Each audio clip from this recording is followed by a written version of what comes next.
चुनाव प्रचार के लिए देश भर में सीएम धामी की बढ़ी डिमांड। आज पूर्वी दिल्ली से सीएम भाजपा प्रत्याशी हर्ष मल्होत्रा की नामांकन रैली में होंगे शामिल। फैजाबाद से भाजपा प्रत्याशी लल्लू सिंह के समर्थन में करेंगे जनसभा।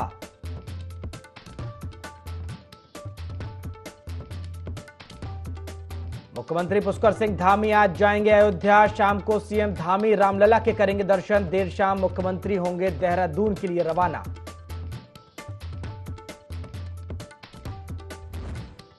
उत्तराखंड में अभी भी कई जगह जल रहे जंगल, वन संपदा को भारी नुकसान। पिछले 24 घंटों में 68 नई जगहों पर लगी आग।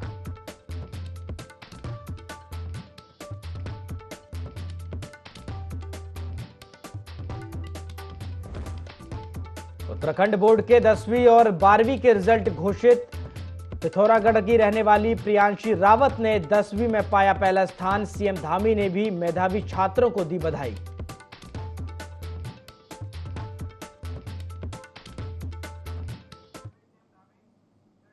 नमस्कार, IND 24 देख रहे हैं आप और मैं हूं आपके साथ प्रभात पांडे। बुलेटिन की शुरुआत देहरादून से आ रही बड़ी खबर के साथ करेंगे, जहां चुनाव प्रचार के लिए देश भर से सीएम धामी की अब लगातार डिमांड बढ़ती जा रही है। आपको बता दें, आज सीएम पूर्व दिल्ली से भाजपा प्रत्याशी हर्ष मल्होत्रा के नामांकन रैली में शामिल होंगे और इसके बाद फैजाबाद से भाजपा प्रत्याशी लल्लू सिंह के समर्थन में वो बड़ी जनसभा करेंगे। चुनाव प्रचार के लिए केंद्रीय नेतृत्व की पहली पसंद बन गए हैं सीएम धामी।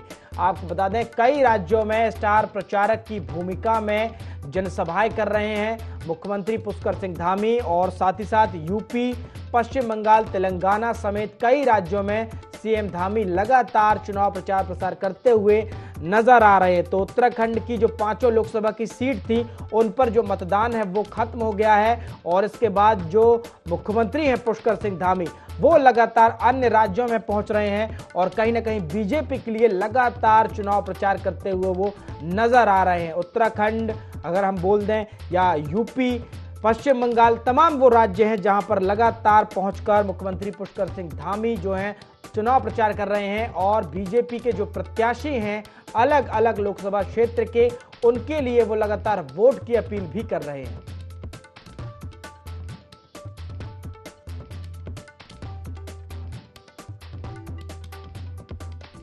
और इस खबर पर ज्यादा जानकारी के साथ हमारे सहयोगी विनय सूद हमारे साथ लाइव जुड़ गए हैं। विनय, चुनाव प्रचार कर रहे हैं लगातार मुख्यमंत्री पुष्कर सिंह धामी।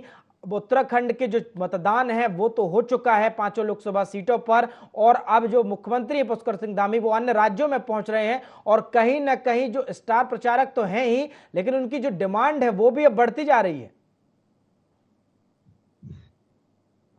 जी प्रभात, बिल्कुल। देखिए, आपको बता दें कि उत्तराखंड के जो मुख्यमंत्री हैं पुष्कर सिंह धामी जिस तरीके से युवा सोच के साथ उत्तराखंड में विकास कार्यों को लेकर आगे बढ़ते हुए नजर आते हैं, तो वहीं अब जिस तरह से उनकी जो डिमांड है अन्य राज्यों में भी बढ़ती जा रही है। चुनाव प्रचार में लगातार जो है सीएम धामी इस दौरान दिख रहे हैं। तमाम जो बीजेपी के प्रत्याशी हैं, लोकसभा सीट के जो प्रत्याशी हैं, उसमें जिस तरह से सीएम धामी लगातार प्रचार प्रसार करते हुए नजर आ रहे हैं, जनसभाएं इस दौरान की जा रही हैं प्रत्याशियों के साथ में, तो देखा जा सकता है कि किस तरीके से जो केंद्रीय नेतृत्व है उनकी पहली पसंद जो है सीएम धामी इस दौरान बन चुके हैं और लगातार उनकी जो डिमांड है इस दौरान बढ़ती हुई नजर आ रही है। तो वहीं पर अब देखा जा सकता है कि दिल्ली की अगर बात करें तो दिल्ली में भी जो है आज प्रचार प्रसार के लिए सीएम धामी मौजूद रहने वाले हैं। साथ ही फैजाबाद में भी जो है फैजाबाद से जो प्रत्याशी हैं लोकसभा चुनाव के, उनके साथ में भी आज जनसभा संबोधित करने का जो कार्य है इस दौरान सीएम धामी करने वाले हैं। तो देखा जा सकता है कि पूरी तरह से जिस तरह से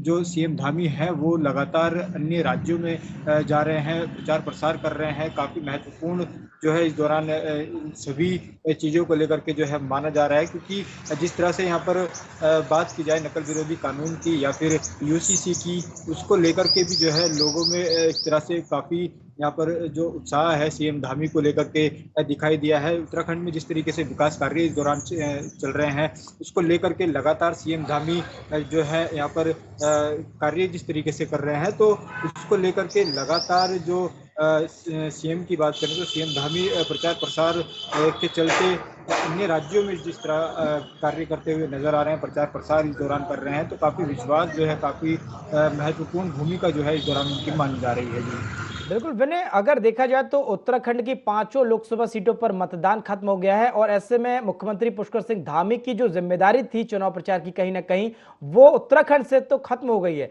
लेकिन जो अन्य जिम्मेदारियां हैं अन्य राज्यों में, जिस तरह से वो पहुंच रहे हैं लगातार, बीजेपी के जो अन्य राज्यों के प्रत्याशी हैं लोकसभा के, उनके लिए वो लगातार चुनाव प्रचार कर रहे हैं। और खासकर अगर देखा जाए तो उत्तराखंड मॉडल, जैसा कि आपने जिक्र किया, यूसीसी और तमाम योजनाओं को वो अन्य राज्यों तक पहुंचा रहे हैं, लोकसभा प्रत्याशियों के माध्यम से जनता तक पहुंचा रहे हैं। कहीं ना कहीं उनके जो दौरे हैं अहम हो जाते हैं।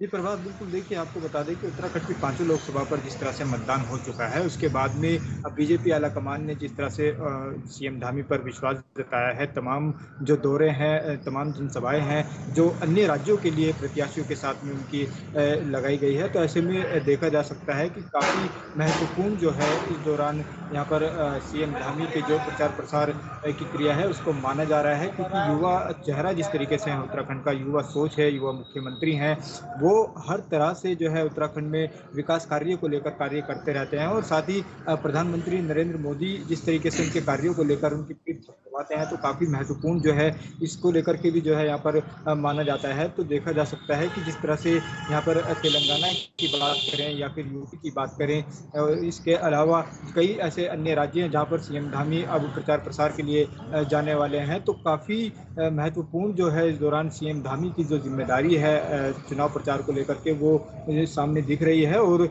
बीजेपी लगातार अपनी जो जीत का दावा है वो लोकसभा चुनाव को लेकर के करती हुई नजर आ रही है जी। बिल्कुल विनय, अगर देखा जाए तो उत्तर प्रदेश में भी तीसरे चरण का मतदान होना है। 10 लोकसभा सीटों पर मतदान होगा। पश्चिम बंगाल की हम बात करें तो 4 लोकसभा की सीटों पर मतदान होगा। तेलंगाना की 17 सीटों पर चौथे चरण का मतदान होना है। ऐसे में लगातार इन राज्यों में मुख्यमंत्री पुष्कर सिंह धामी पहुंच रहे हैं और जिस तरह से वो बीजेपी को मजबूत करने की कोशिश लगातार कर रहे हैं, कहीं ना कहीं बीजेपी के लिए और जो प्रत्याशी हैं उनके लिए कहीं ना कहीं ये फायदेमंद साबित होगा। जी बिल्कुल देखिए, प्रभात आपको बता दें कि जिस तरह से उत्तराखंड में भी जो है अभी मतदान हो चुका है और कई बड़े नेता जो हैं इस दौरान यहाँ पर पहुंचे थे, तो ऐसे में अब देखा जा सकता है कि जो अन्य राज्यों के लिए सीएम धामी को जिस तरह से चुना गया है प्रचार प्रसार के लिए, बीजेपी आलाकमान ने उनको जिम्मेदारी सौंपी है, तो काफ़ी फायदेमंद जो है इस दौरान लोकसभा चुनाव में उनका कार्य देखने को मिल सकता है। साथ ही साथ जो यहाँ पर अन्य राज्यों की बात करें तो अन्य राज्यों में बड़ी संख्या में जो लोग हैं वो सीएम धामी को सुनने के लिए पहुंच रहे हैं, क्योंकि युवा नेता होने के साथ ही, युवा मंत्री होने के साथ ही, मुख्यमंत्री होने के साथ ही जो है जिस तरह से वो कार्य करते हैं और जो उनकी रणनीति रहती है उसको लेकर के जो है उनको बीजेपी ने यहाँ पर विश्वास जताया है। और अन्य राज्यों में जिस तरह से उनके प्रचार प्रसार चल रहे हैं वो काफ़ी फायदेमंद जो है आने वाले समय में महत्वपूर्ण साबित होंगे जी। बिल्कुल विनय, बीजेपी ने विश्वास जताया है और बड़े नेता हैं, स्टार प्रचारक हैं और लगातार वो अन्य राज्यों में पहुंचकर चुनाव प्रचार भी कर रहे हैं। फिलहाल विनय, शुक्रिया हमारे साथ जुड़ने के लिए, तमाम जानकारी साझा करने के लिए। चलिए तो आपको अगली खबर का रुख करते हैं। आपको अगली खबर बता दें, उत्तराखंड बोर्ड की परीक्षाओं के रिजल्ट घोषित हो गए हैं। उत्तरकाशी से आयुष अवस्थी ने 96% अंक प्राप्त कर इंटरमीडिएट परीक्षा पास कर मेरिट में तीसरा स्थान प्राप्त किया है। उत्तरकाशी के डुंडा विकासखंड के आयुष के पिता एक साधारण किसान हैं। आर्थिक स्थिति ठीक ना होने के कारण छात्र के पढ़ाई का सारा भार कॉलेज ने अपने ऊपर ले लिया था। आपको बता दें, उत्तरकाशी उत्तराखंड बोर्ड की जो परीक्षाओं के रिजल्ट है वो अब घोषित हो गए हैं।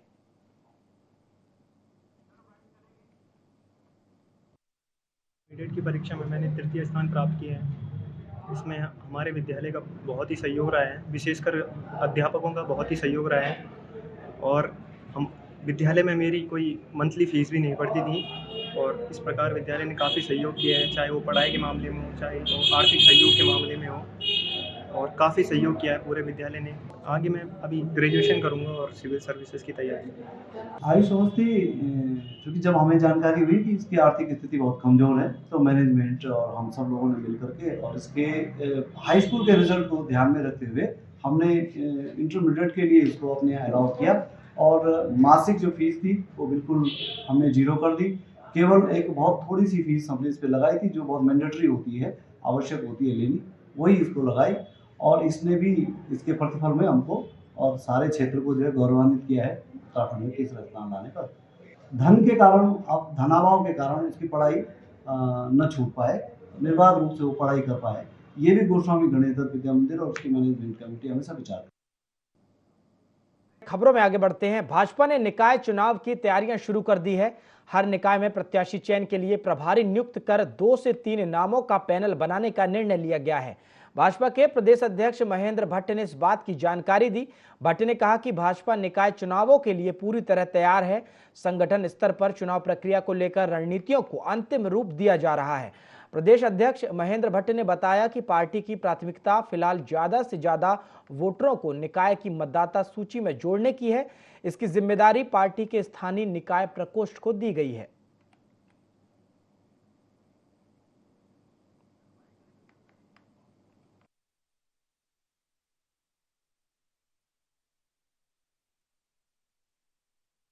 कसूल संपन्न होने के बाद पूर्व मुख्यमंत्री हरीश रावत ने भगवानपुर विधानसभा पहुंचकर कांग्रेस कार्यकर्ताओं का आभार व्यक्त किया।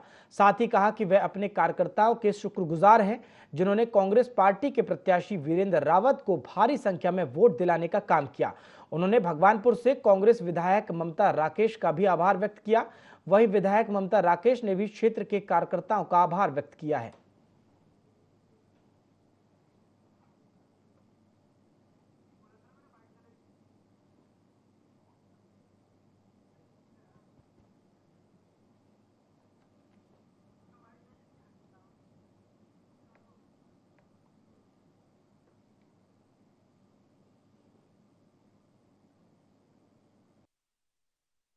प्रथम चरण के उत्तराखंड के तो हरिद्वार से लोकसभा के कांग्रेस के प्रत्याशी वीरेंद्र रावत जी के समर्थन में कांग्रेस के सम्मानित कार्यकर्ताओं ने बहुत मेहनत करके, जी तोड़ परिश्रम करके उनके लिए काम किया और पूरी मेहनत के साथ कांग्रेस को अत्यधिक वोट करवाने का काम किया। तो उन्हें धन्यवाद करने के लिए आज पूर्व मुख्यमंत्री हरीश रावत जी, हमारे प्रत्याशी वीरेंद्र रावत जी के पिताजी यहाँ धन्यवाद करने के लिए और कार्यकर्ताओं का सम्मान करने के लिए उनसे मिलने के लिए पहुंचे थे। कार्यकर्ता साथियों से, बूथ लेवल के कार्यकर्ताओं से भेंट करने के लिए आया। मैं ममता जी का बहुत आभारी हूँ, जिन्होंने सबसे भेंट करवा दी।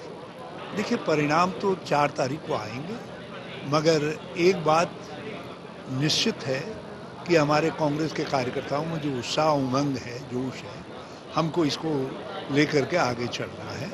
और हमारा लक्ष्य जो है अकेले दिल्ली नहीं है, हमारा लक्ष्य देहरादून भी है। हमारा लक्ष्य गांव-गांव में कांग्रेस को मजबूत करना। इसके बाद जो भी चुनाव आ रहे हैं, हम हर चुनाव को जीतने के लिए काम करें। देहरादून में मतदाता सूची में गड़बड़ी को लेकर कांग्रेस के प्रतिनिधिमंडल ने जिलाधिकारी को ज्ञापन सौंपा है। कांग्रेस का आरोप है कि मतदाता सूची से कांग्रेस समर्थकों के नाम काट दिए गए हैं।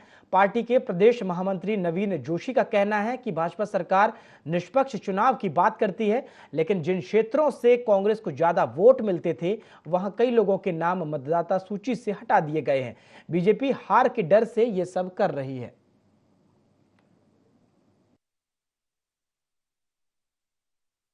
देखिए, बहुत बड़ी गलती भारतीय जनता पार्टी की ओर से हो रही है।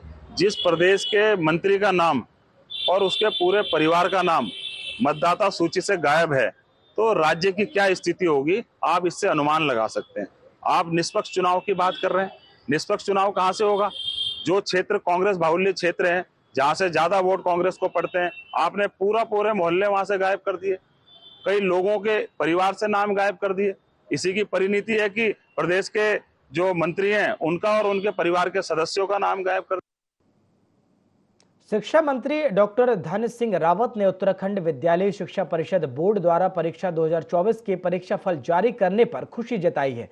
उन्होंने 10वीं और 12वीं बोर्ड परीक्षाओं में उत्तीर्ण सभी छात्र छात्राओं और उनके अभिभावकों को बधाई दी है। उन्होंने कहा है कि विभाग ने निर्धारित समय पर रिजल्ट जारी कर इतिहास रचा है। शिक्षा मंत्री डॉक्टर धन सिंह रावत ने बताया कि इस वर्ष हाई स्कूल की बोर्ड परीक्षा के लिए 1,15,666 परीक्षार्थियों ने पंजीकरण किया था, जिसमें से 1,12,377 छात्र छात्राओं ने परीक्षा दी है और वहीं 1,179 परीक्षार्थी उत्तीर्ण हुए। इसी प्रकार इंटरमीडिएट बोर्ड परीक्षाओं के लिए 94,255 परीक्षार्थियों ने अपना पंजीकरण कराया था, जिसमें 92,020 छात्र छात्राओं ने परीक्षा दी है, जिसमें 76,039 परीक्षार्थी उत्तीर्ण हुए।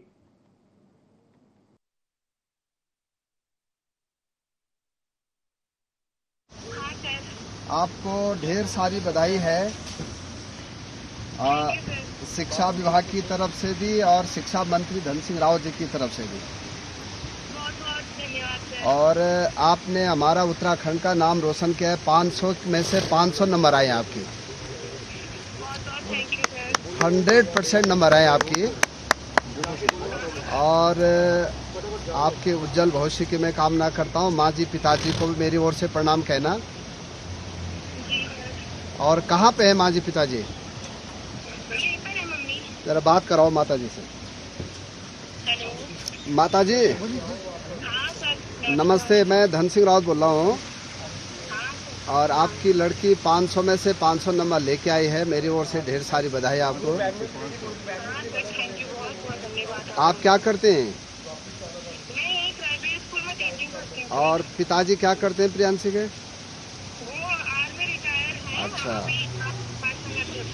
अच्छा, बहुत अच्छा। आप आगे पढ़ाओ बच्चे को। कोई भी बात होगी आगे तो हमको भी जरूर बताना। और प्रियांशी से मेरी बात कराना दोबारा। प्रियांशी, अभी हम देहरादून बुलाएंगे सभी टॉपर बच्चों को और मुख्यमंत्री आवास में सबको आपको सम्मानित करेंगे। लोकसभा चुनाव से पहले जहां कांग्रेस सहित कई दलों के नेताओं ने भाजपा का दामन थामा है, तो वहीं अब निकाय चुनाव से पहले फिर एक बार कई बड़े चेहरे भाजपा में शामिल हो सकते हैं।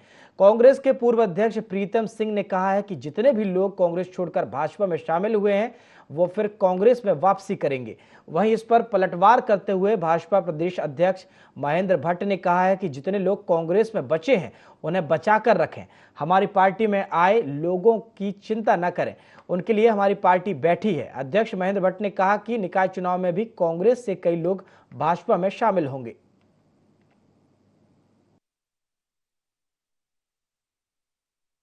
मेरा प्रीतम सिंह से आग्रह है कि जितने बचे उन्हें बचा के रखें। हमारे पार्टी के अंदर आए हुए लोगों की चिंता न करें, उनकी चिंता हमको करना है। और अभी तत्काल पंचायत नगर निगम चुनाव में और कितने निकल कर वहां से आएंगे इस पर वो ध्यान दें। हम भी चाहते हैं कि कांग्रेस इसके बाद न टूटे, हम भी चाहते हैं। उत्तराखंड बोर्ड ने 10वीं 12वीं का रिजल्ट घोषित कर दिया है। उत्तराखंड बोर्ड के सभापति की उपस्थिति में परीक्षा परिणाम घोषित हुए हैं। इस बार 10वीं और 12वीं में 2 लाख से ज्यादा विद्यार्थियों ने परीक्षा दी। उत्तराखंड बोर्ड में 10वीं कक्षा में 1,16,823 और 12वीं में 94,914 परीक्षार्थी शामिल हुए थे। 10वीं कक्षा में पिथौरागढ़ की छात्रा प्रियांशी रावत ने 500 में से 500 अंक प्राप्त कर टॉप किया है। दूसरे स्थान पर शिवम मलेथा, जिसने 500 में से 498 अंक प्राप्त किए। तीसरे स्थान पर आयुष गढ़वाल ने 500 में से 495 अंक प्राप्त किए हैं। हाई स्कूल में परीक्षा परिणाम 89.14% रहा।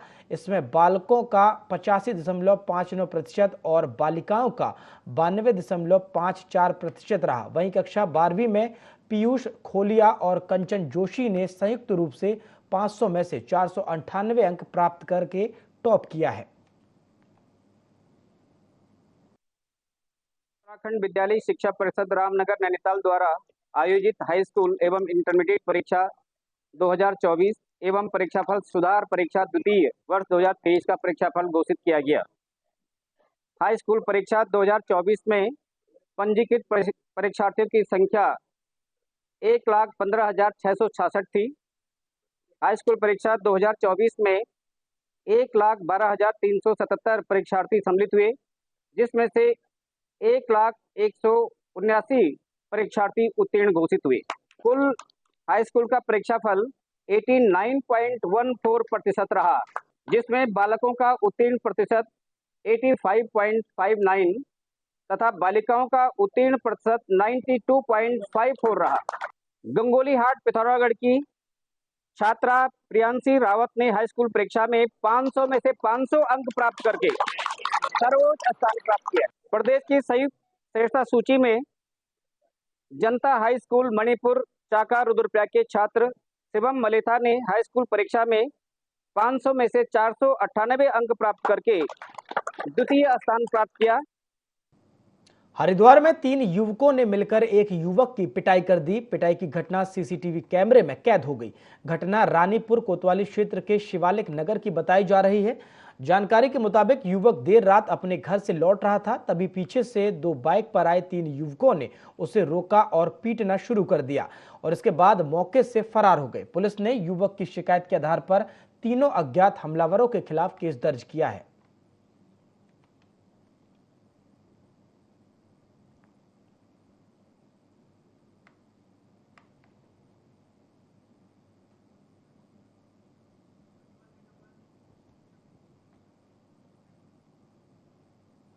हरिद्वार में वनाग्नि की रोकथाम के लिए बनाए गए आग लगने की रोकथाम के लिए जो योजना बनाई गई है उसकी जानकारी देते हुए डीएफओ वैभव कुमार सिंह ने विस्तृत जानकारी देते हुए बताया कि वनाग्नि की निगरानी के जिले में मास्टर कंट्रोल रूम और बेस स्टेशन बनाए गए हैं।